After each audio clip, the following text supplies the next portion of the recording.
திருச்சிற்றம்பலம். தொல்லை இரும் பிறவி சூழ்ந்தலை நீக்கி அல்லல் அறுத்தானந்தமாக்கியதே எல்லை மறுவா நெறியளிக்கும் ஆதவூரெங்கோன் திருவாசகம் எனும் தேன். திருச்சிற்றம்பலம். நாம் சிவபுராணத்தில் 2வது பாடலான கீர்த்தி திரு அகவலின் விளக்கத்தை பார்த்து கொண்டிருக்கிறோம். இதுவரை கடந்த சில வீடியோக்களில் நாம் 30 வரிகளுக்கான விளக்கத்தை பார்த்து முடித்துள்ளோம். மேலும் சில வரிகளுக்கான விளக்கத்தை இந்த வீடியோவில் காண்போம். தர்ப்பண மதனிர் சாந்தம் புத்தூர் விற்பொரு வேடர் கீத்த விளைவும் மொக்கணி அருளிய முழுத்தழல் மேனி சொக்கதாக காட்டிய தொன்மையும் அரியோடு பிரமர்களவரியொன்னான் நரியை குதிரையாக்கிய நன்மையும் ஆண்டு கொண்டருள அழகுரு திருவடி பாண்டியன்றன குபரி மாவிற்று ஈண்டு கனகம் இசைய பெறாது ஆண்டான் எங்கோன் அருள் வழி இருப்ப தூண்டு சோதி தோன்றிய தொன்மையும். இந்த சில வரிகளின் விளக்கத்தை இப்பொழுது பார்ப்போம். தர்ப்பண மதனிர் சாந்தம் புத்தூர் விற்பொரு வேடர் கீத்த விளைவும். சாந்தம்புத்தூர் என்னும் ஊரில் சிவபெருமான் ஆடிய திருவிளையாடலையே இந்த 2 வரிகள் கூறுகின்றன. சாந்தம்புத்தூர் என்னும் ஊரில் ஒரு வேடன் இருந்தார். சிவனை நோக்கி தவம் புரிந்தார். எதற்காக தவம் புரிந்தான் என்றால், அவனுக்கு தேவையான ஆயுதங்களை சிவனிடம் இருந்து நேரடியாக பெறுவதற்காக சிவனை நோக்கி தவம் புரிந்தான். எவ்வாறு அவன் இருந்து தவம் புரிந்தான் என்றால், தர்ப்பணம் என்றால் கண்ணாடி, நாம் முகம் பார்ப்போமே கண்ணாடி, அந்த கண்ணாடியின் முன் இருந்து அந்த கண்ணாடியிலேயே சிவனை காண்பதாக அவன் மனதில் நினைத்து இருந்து தியானம் செய்தான். மனதில் சிவனையே நினைத்து உருகி வழிபட்டான். சிவனும் அந்த கண்ணாடியில் அவர் தோன்றி அவனுக்கு தேவையான ஆயுதங்கள், ஒரு வேடருக்கு என்னெல்லாம் ஆயுதங்கள் தேவைப்படும், அம்பு வில்லு கோடரி முதலிய ஆயுதங்களை அவருக்கு நேரடியாக வழங்கினார். வள்ளலார் பெருமானும் இவ்வாறே அந்த கண்ணாடியில் முருகப்பெருமானை கண்டார்.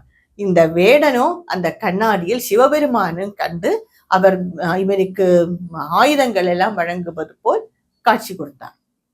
இது ஒரு சில ஆசிரியர்கள் கூறும் கருத்து. சிலர் என்ன கூறுகிறார்கள் என்றால், அந்த வேடன் இருந்து தவம் புரிந்தான். அவன் மனதில் சிவபெருமான் தெளிந்து அவன் முன்வைத்திருந்த கண்ணாடியில் இருந்து ஆயுதங்கள் எல்லாம் வந்தது போல் சில ஆசிரியர்கள் கூறுகிறார்கள். சில ஆசிரியர்கள் என்ன கூறுகிறார்கள் என்றால், சாந்தம்புத்தூர் என்னும் ஊரில் சிவபெருமான் ஒரு வேடனுக்கு தர்ப்பணம் செய்ததாக கூறுகிறார். ஸ்ரீராமர் ஜடாயுவுக்கு தர்ப்பணம் செய்தது போல் சிவபெருமான் இந்த வேடனுக்காக தர்ப்பணம் செய்தார். தர்ப்பணம் செய்தார் என்றால் இந்த எள்ளும் தண்ணியும் இறைப்பது என்று கூறுவார்கள், அது செய்தார் என்று வேறு சிலர் ஆசிரியர்கள் கூறுகிறார்கள். எல்லா ஆசிரியர்களுமே கூறும் ஒரு கருத்து என்னவென்றால், இந்த திருவிளையாடலை பற்றி மேலும் விளக்கங்கள் அறியவில்லை என்று கூறுகிறார்கள். என்னவென்றாலும் சிவபெருமான் சாந்தம்புத்தூர் என்னும் ஒரு இடத்தில் அவர் நிகழ்த்திய திருவிளையாடலையே இந்த 2 வரிகளும் கூறுகின்றன. மொக்கணி அருளிய முழுத்தழல் மேனி சொக்கதாக காட்டிய தொன்மையும். மொக்கணி என்றால் அது ஒரு தோல் பை, அதில் குதிரைக்கு தேவையான கொள்ளு அதை நிறைப்பார்கள். நிறைத்து அதை அந்த வண்டியிலேயே கட்டி விட்டிருப்பார்கள். அது ஒரு டிஃபன் பாக்ஸ் மாதிரி, குதிரைக்கு ஒரு டிஃபன் பாக்ஸ் மாதிரி, அது கொள்ளை நிறைக்கும் பையைத்தான், அது ஒரு தோல் பை, அதைத்தான் மொக்கணி என்று கூறுவார். கோட்டூர் என்னும் இடத்தில் என்ற ஊரில் ஒரு வணிகர் இருந்தார். அவர் காலையில் எழுந்ததும் அவரை சுத்தம் செய்து கொண்டு நீராடிவிட்டு நேரடியாக அவர் வீட்டில் ஒரு சிவலிங்கம் போல் ஒரு அமைப்பை வைத்திருக்கிறார். அதன் முன் நின்று வணங்கிய பிறகுதான் வேறு எதுவும் உட்கொள்வார், எதுவும் அருந்துவார்.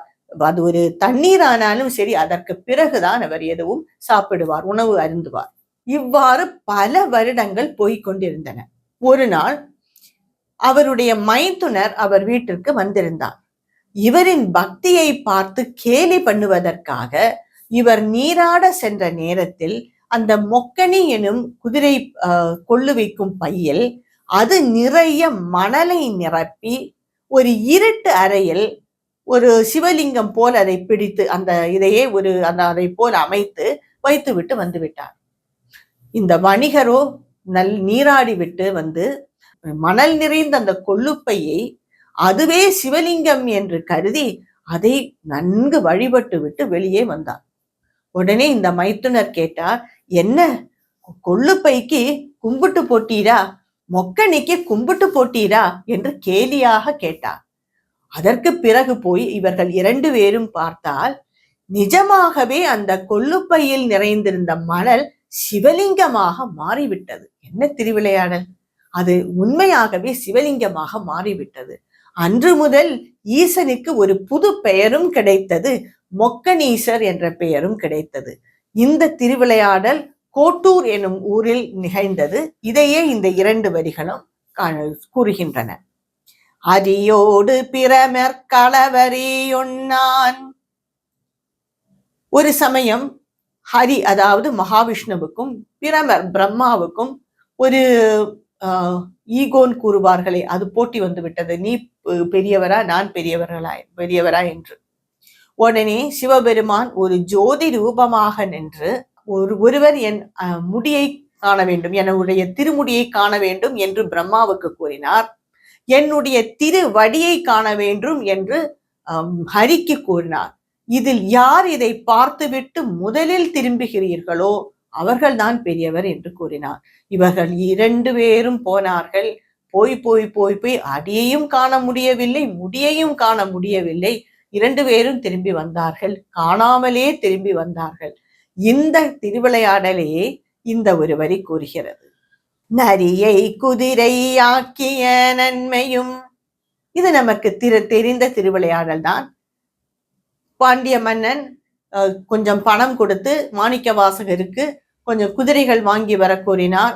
அவரும் சென்றார். திருப்பெருந்துறை வந்ததும் அங்கே சிவபெருமானை கண்டு அங்கேயே தங்கிவிட்டார். அவருக்காக கோவிலும் கட்டிவிட்டு அங்கே தங்கிவிட்டார். பணமெல்லாம் காலியாகி விட்டது. பாண்டியனுக்கு கோபம் வந்து திருப்பி அழைத்தார் மாணிக்க வாசகரை. குதிரைகள் எங்கே என்றால் இவர் சொன்ன ஒரு நாளில், குறிப்பிட்ட நாளில் வரும் என்று கூறினார். அந்த தேதியை கூறினதும் சிவன்தான். பாண்டியனுக்கு கோபம் வந்துவிட்டு சிறையில் அடைத்து விட்டார். சிவபெருமான் அடியாருக்காக என்ன செய்தார் என்றால், ஒரு காட்டில் சென்று நரிகளை எல்லாம் திரட்டி அதையெல்லாம் குதிரைகளாக்க மாற்றி, நரியை குதிரையாக்கிய நன்மையும், அதையெல்லாம் குதிரைகளாக்க மாற்றி சதுர்பட சாத்தாய், மிக சாமர்த்தியமான குதிரை பாகனாக அதையெல்லாம் மேய்த்து கொண்டு மதுரையை நோக்கி வந்தார். இந்த வரி அதையே கூறுகிறது. மேலும் இந்த திருவிளையாடலை பற்றி கூறுகிறது. ஆண்டு கொண்டருள அழகுரு திருவடி பாண்டியன்றன குபரிமாவிற்று ஈண்டு கனகம் இசைய பெறாது ஆண்டான் எங்கோன் அருள் வழி இருப்ப தூண்டு சோதி தோன்றிய தொன்மையும். குதிரைகளை எல்லாம் கண்டவுடன் பாண்டியனுக்கு மிக சந்தோஷம் வந்துவிட்டது. உடனே நிறைய கனகம் என்றால் பொன். அந்த காலத்தில் எல்லாம் பொன்னை தானே கொடுப்பார்கள். அவ்வளவு செழிப்பாக இருந்தது பாரத நாடு என்று நாம் புரிய வேண்டும். இன்று இந்த கனகத்துக்காக எங்கெங்கோ சென்று கொண்டு இருக்கிறோம். இந்த கனகம் முழுவதும் இங்கேயே கொட்டி கிடந்தது. இந்த கனகத்தை கொடுத்து பாண்டியன் இந்த குதிரைகளுக்காக கனகம், அதாவது பொன்னை அள்ளி கொடுத்தார். பரி என்றால் குதிரைகள், குதிரைகளுக்காக ஈண்டு கனகத்தை நிறைய கொடுத்தார்கள். டிரான்சாக்சன், குதிரைகளை வாங்கிவிட்டு பொன்னை கொடுத்தான் பாண்டியன். உடனே சிவபெருமான் ஆண்டு கொண்ட அருள அழகுரு திருவடி, அந்த பாண்டியனை ஆண்டு கொண்டு அருள்வதற்காக அவருடைய அழகிய திருவடியை காண்பித்தார். அந்த பணத்தை அவர் பெறவில்லை. ஈண்டு கனகம் இசைய பெறாது, அந்த கனகத்தை பெறாமல் அவருடைய திருவடியை காட்டி பாண்டியனுக்கு அருள் செய்தார் என்பது இந்த வரிகளின் விளக்கம். உண்டு சோதி தோன்றிய தொன்மையும் மிக ஒளிவுடன் அந்த திருவடிகளை காட்டி அதை அவனுக்கு அந்த பாண்டியனுக்கு அருள் புரிந்தார் என்பது பொருள். இன்னும் மேலும் சில வரிகளின் விளக்கத்தை நாம் அடுத்த வீடியோவில் காண்போம். திருச்சிற்றம்பலம்.